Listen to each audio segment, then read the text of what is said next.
좋은 아침입니다. 우리 찬양하시면서 아침 제품 함께 들으시겠습니다.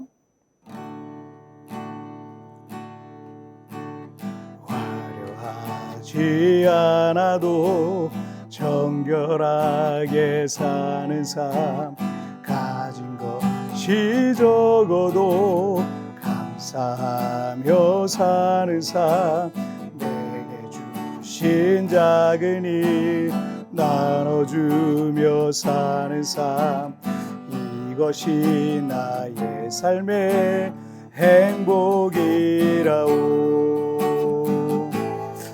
이것이 행복이라오. 세상은 알 수 없는 하나님 선물, 이것이 행복이라오.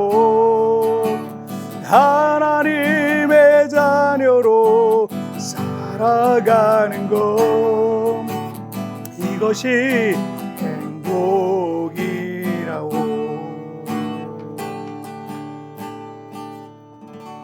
아멘. 자, 우리 같이 기도하시겠습니다. 하나님 아버지, 감사합니다. 오늘도 이렇게 하나님 앞에 예배하며 이 아침을 시작합니다. 날마다 말씀으로 나를 거룩하게 하여 주시고 하나님께로 더 가까이 나가는 삶을 살아가게 하여 주옵소서. 감사하며 예수님의 이름으로 기도하옵나이다. 아멘. 자, 오늘 우리에게 주시는 하나님 말씀, 요한복음 6장 52절에서 59절까지의 말씀 제가 봉독해 올리도록 하겠습니다. 그러므로 유대인들이 서로 다투어 이르되 이 사람이 어찌 능히 자기 살을 우리에게 주어 먹게 하겠느냐. 예수께서 이르시되 내가 진실로 진실로 너희에게 이르노니 인자의 살을 먹지 아니하고 인자의 피를 마시지 아니하면 너희 속에 생명이 없느니라. 내 살을 먹고 내 피를 마시는 자는 영생을 가졌고 마지막 날에 내가 그를 다시 살리리니 내 살은 참된 양식이요 내 피는 참된 음료로다.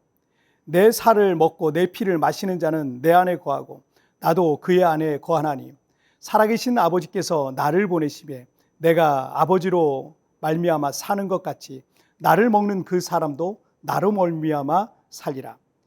이것은 하늘에서 내려온 떡이니 조상들이 먹고도 죽은 그것과 같지 아니하여 이 떡을 먹는 자는 영원히 살리라. 이 말씀은 예수께서 가버나움 회당에서 가르치실 때 하셨느니라. 아멘. 오병이의 기적은 늘 굶주림 가운데 살아가던 1세기 사람들에게 충격적인 사건이었습니다. 공생의 1, 2년을 거치면서 예수님은 이미 많은 사람에게 유명해졌고 어디를 가든 수많은 사람들이 예수님과 제자들을 따라다녔습니다.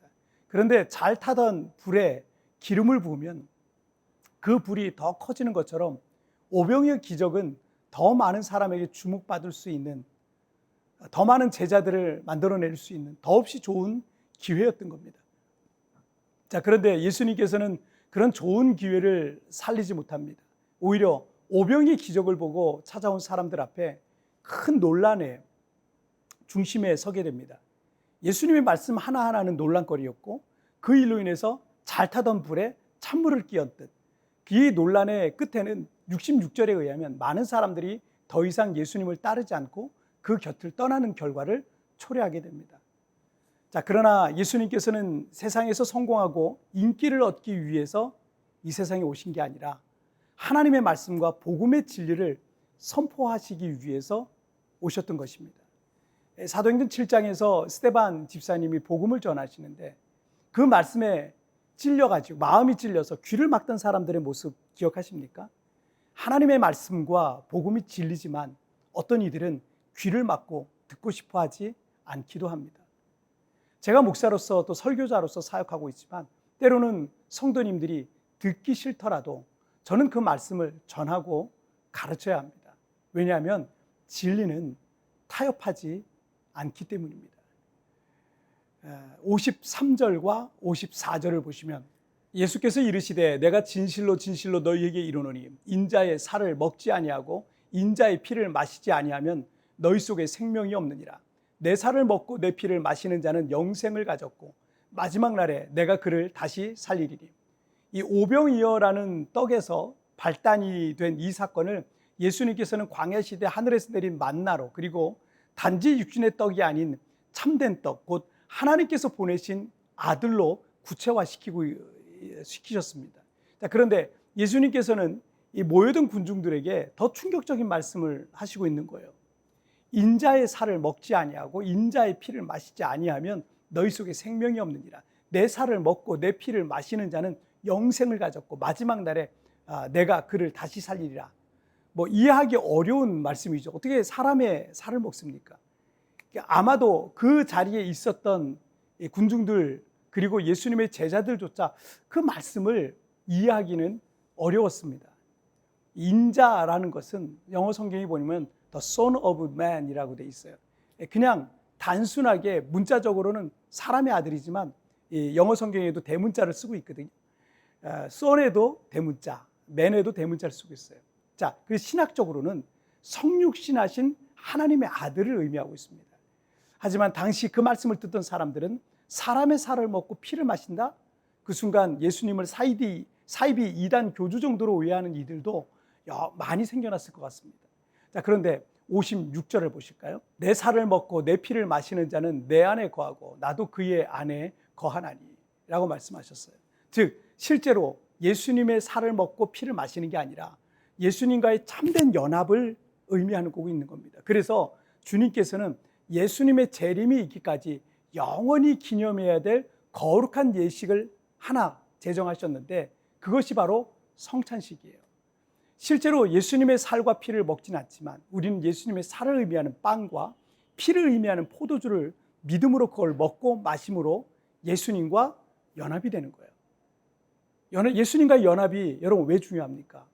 로마서 6장 5절과 6절을 보시면 만일 우리가 그의 죽으심과 같은 모양으로 연합한 자가 되었으면 또한 그의 부활과 같은 모양으로 연합한 자가 되리라. 우리가 알거니와 우리의 옛사람이 예수와 함께 십자가에 못 박힌 것은 죄의 몸이 죽어 다시는 우리가 죄에게 종노릇하지 아니하려 함이니라고 이렇게 말씀하시고 있습니다. 우리가 예수와 연합되었기 때문에 2000년 전 예수님께서 십자가에 못 박혀 죽으실 때 우리의 죄도 함께 못 박혀 심판을 받은 겁니다. 뿐만 아니라 그가 죽으신 지 3일 만에 부활의 첫 열매로 부활하셨듯이 믿음으로 연합된 우리도 다시 죽어도 부활하는 이 부활의 소망을 갖게 된 것입니다. 당시 예수님의 말씀을 듣던 이들은 그 말씀을 도무지 이해할 수 없었고 논쟁 끝에 주님을 떠나서 돌아갔습니다. 도저히 믿을 수 없는 말씀이었을 겁니다. 여러분, 그런데 우리는 얼마나 큰 복을 받았습니까? 우리가 1세기 팔레스틴 사람처럼 예수님을 실제로 보지 못했지만 복음서와 성경을 통해서 죄인된 우리와 예수님의 연합을 그 지식을 다 알게 된 거예요. 그 복음을 다 알게 된 거예요. 그 놀라운 신비를 다 알게 된 거예요. 그래서 그 연합을 믿음으로 우리가 받아들이고 있는 겁니다. 그래서 죄 많은 우리도 죄 사함 받고 구원받고 하나님의 자녀가 돼서 천국의 소망을 갖고 하나님의 백성으로 살게 된 겁니다. 우리가 예수님과 연합되어 우리의 죄의 문제가 해결되어 구원받았습니다. 더 나아가서 빌립보서 2장 12절에서 항상 복종하여 두렵고 떨림으로 너희 구원을 이루라 라고 말씀하셨습니다. 우리가 구원받은 것은 틀림이 없지만 예수님과의 연합된 삶을 통해서 우리의 인생 속에 그 구원받은 자로서의 거룩한 성화에 이르라는 겁니다. 날마다 주 예수님과 동행하셔야 됩니다. 날마다 주님과 연합하여 더 예수님을 닮아가는 삶을 사시기를 축복합니다. 자, 우리 같이 기도하시죠. 살아계신 하나님 아버지 감사합니다. 오늘도 이렇게 예수님과의 연합이 얼마나 중요한 것인지 우리 깨닫게 하시고 알게 하시니 정말 감사합니다. 오늘도 그 예수님과 연합하여 오늘 우리의 삶을 믿음으로 살아내게 하여 주옵소서. 어디를 가든지 주님과 동행하고 어디를 가든지 주 예수님의 이름으로 살아가는 우리의 삶이 되게 하여 주옵소서. 감사하며 예수님의 이름으로 기도하옵나이다. 아멘. 여러분, TVN에 나오는 오늘의 묵상 보시면서 개인적으로 묵상하시고요. 짧게라도 뜨겁게 기도하시면서 오늘 하루 주님과 동행하시길 바랍니다. 내일 우리 굿모닝 칩으로서 뵙겠습니다. 여러분, 오늘도 승리하세요.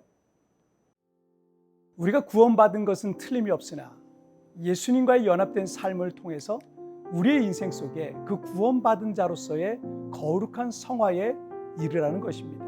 예수님과 연합된 삶을 통해 성화되어야 할 삶의 영역은 무엇입니까?